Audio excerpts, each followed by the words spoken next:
The Trump-China trade war is back in the headlines, and this time the stakes feel even higher. The world is watching closely as tensions between the two largest economies on the planet threaten to boil over once again. It matters more than ever because the global economy is still recovering from the shocks of the pandemic, and every new headline can send ripples through markets, businesses, and households everywhere. With Trump's return to the political stage and his bold, often confrontational talk on trade, the world is bracing for impact. His promises of tough action against China are making investors, business leaders, and everyday people nervous about what's coming next. This isn't just political theater. What happens next could hit your wallet, your job, and the global economy. The effects of a trade war aren't limited to politicians and CEOs. They reach right into our homes and daily routines. The stakes are higher now. Post-pandemic supply chains are fragile, and even a small disruption can lead to empty shelves, delayed shipments, and higher prices for basic goods. Both the US and China face new economic realities with rising costs, shifting labor markets, and growing pressure to protect their own industries. The choices they make now could shape the global economy for years to come. Trump's rhetoric signals a more aggressive approach, raising alarms for businesses and consumers alike. Companies are already making contingency plans and families are bracing for higher costs. Trade wars don't just stay in the headlines, they show up in your daily life, from pricier electronics to shrinking paychecks. The impact is real and it's personal. When tariffs hit, costs trickle down to you, the consumer. Even if you don't buy imported goods directly, you'll feel it in the prices of everyday items. Prices on everything from sneakers to car parts, groceries to gadgets, can rise, making your money stretch less and forcing tough choices at the checkout. For many families, that means rethinking budgets, cutting back on non-essentials, and worrying about what comes next. These aren't distant policy debates. They're potential economic earthquakes that can shake communities, close businesses, and change lives. Understanding what's at stake isn't just for experts, it's for everyone. Whether you're a student, a worker, or a retiree, these decisions affect your future. We'll break down what happened last time, what's being threatened now, and why this round could be even more disruptive than before. Most importantly, we'll look at what it means for you, your family, and your community, so you can be prepared for whatever comes next. So grab a drink, settle in, and let's make sense of this looming economic roller coaster together. We'll help you understand the risks, the realities, and the choices ahead. The ride ahead? Definitely bumpy. But with the right information, you can navigate it. Let's get started. To understand where we're headed today, let's take a moment to rewind the clock and revisit a pivotal moment in recent history. It's January 2020. The world's two largest economies, the US and China, have just signed the Phase 1 trade deal, a supposed truce after 2 years of escalating tariff battles and tense negotiations that rattled global markets.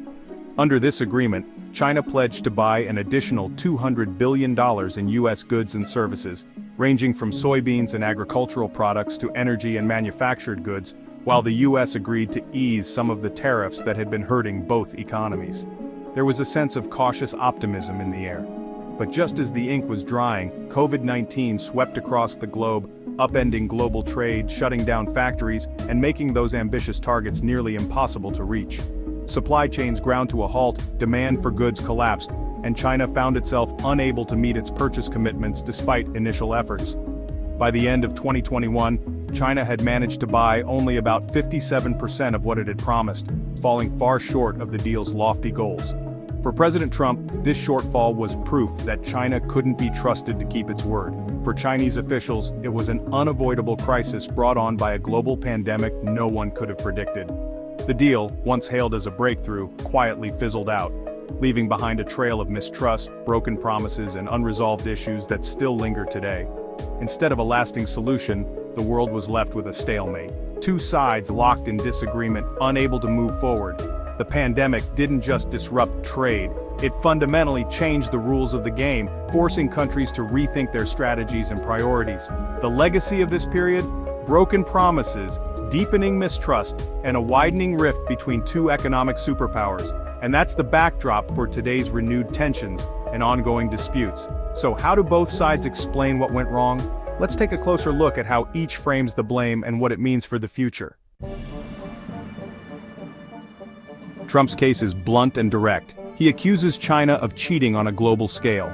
According to him, China props up its industries with massive government subsidies, manipulates its currency to make exports cheaper, and systematically steals American intellectual property, putting U.S. businesses at a disadvantage.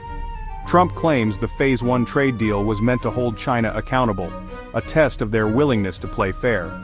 In his view, China failed this test, reinforcing his belief that Beijing can't be trusted to honor its commitments.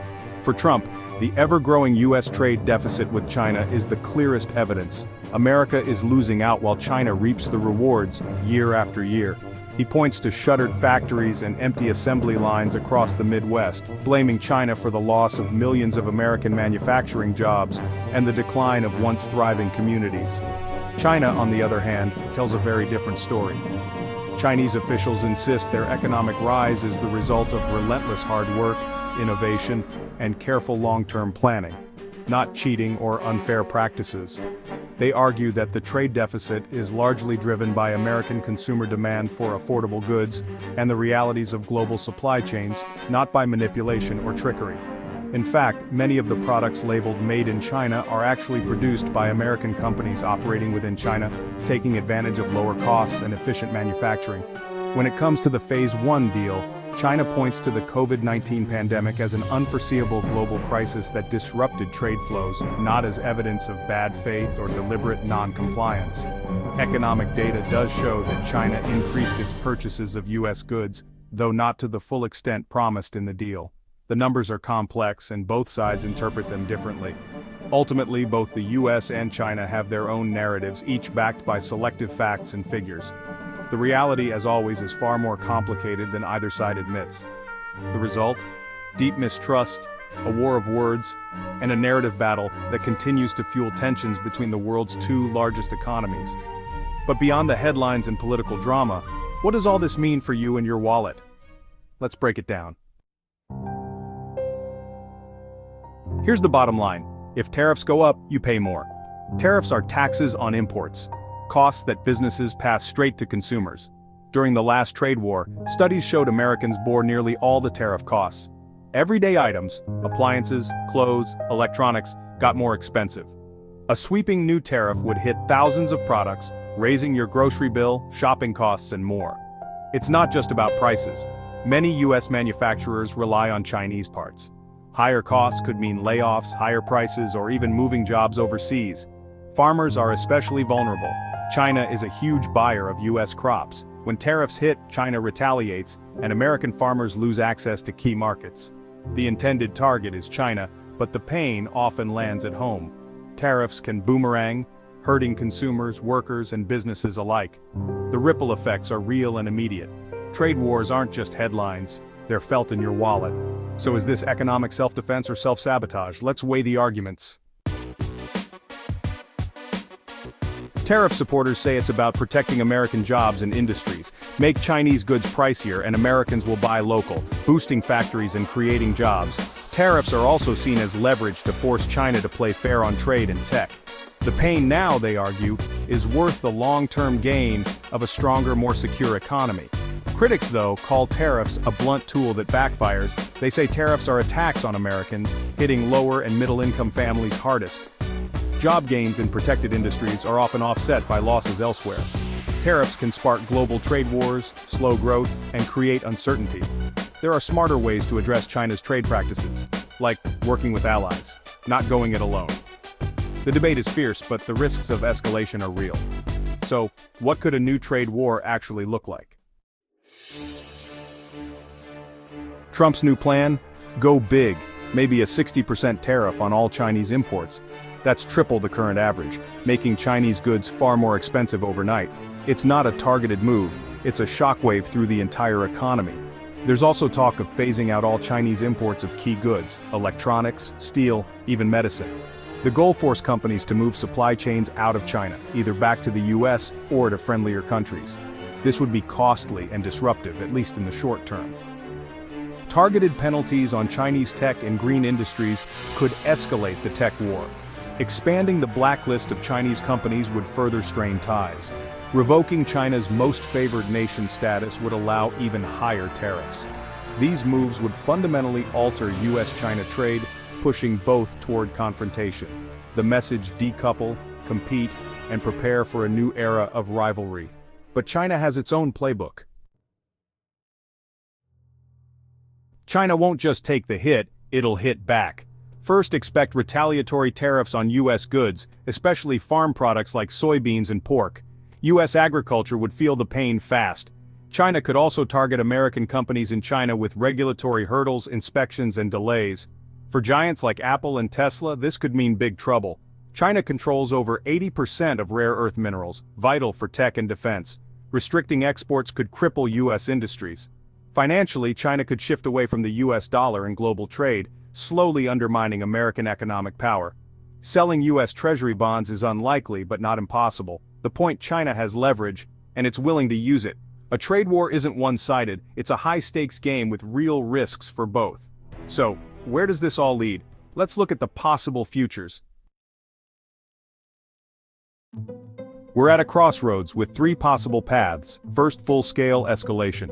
The US slaps on massive tariffs, China retaliates, and the global economy takes a hit.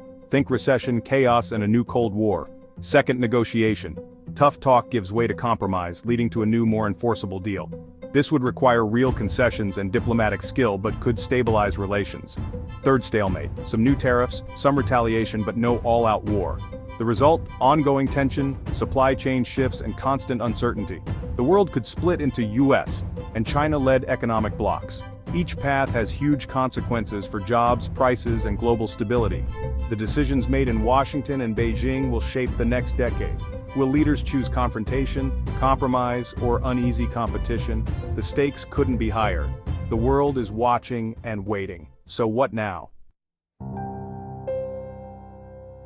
We've covered the broken deals, the blame game, and the real-world impact of tariffs. The next move, escalation, negotiation, or stalemate, will affect us all. A trade war could mean recession and higher prices. A deal could bring stability. A stalemate means ongoing uncertainty. These aren't just policy debates, they shape your daily life. Public opinion matters. Leaders listen, especially in democracies.